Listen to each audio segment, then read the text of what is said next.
This thing, you may take it very simple, but this is the major issue. Strife. This is why families cannot succeed. Strife.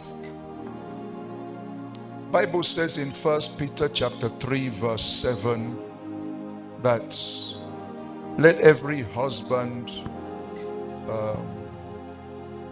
live with his wife with knowledge, for they are the weaker vessels, so that your prayer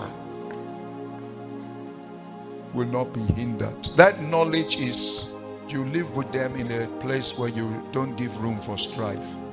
If there's going to be argument, just tell them yes, you are correct, so that strife will not scatter all you are laboring in the spirit. Are we here? Are we here? Do you know that this thing called strife can hinder you from entering heaven?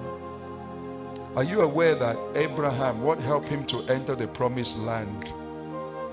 Strife came between the herdsmen of Lot and the herdsmen of Abraham.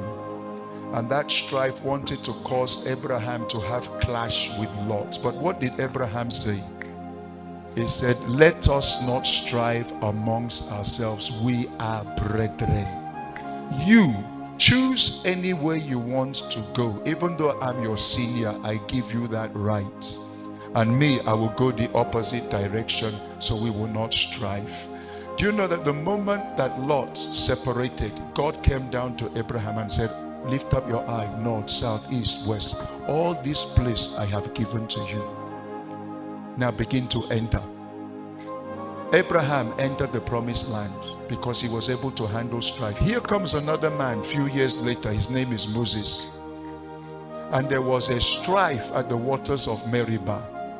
What was the strife over? The strife was, they were contending that it was better for us in Egypt. We have cucumber, we have this, and there's no even water in this place. The strife was so much that God called Moses aside and said to Moses, speak to the rock and I will bring water to the people. But Moses was boiled up because of the strife.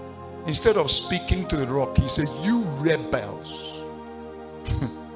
He started to abuse the people and hit the rock. God still honored him as his servant and brought out the water. Then after, God called him and said, because you allowed the strife of the brethren and you spoke unadvisedly with your lips, therefore you will not enter the promised land. You will only see with your eye, but you will not enter. So one man handled strife well, enter promised land. Other man mishandled strife and was rejected from entering the promised land. This is a very strong word God is giving to us today, and we have to understand that we are on the verge of many breakthroughs. We are on the verge of pushing the boundaries to any level.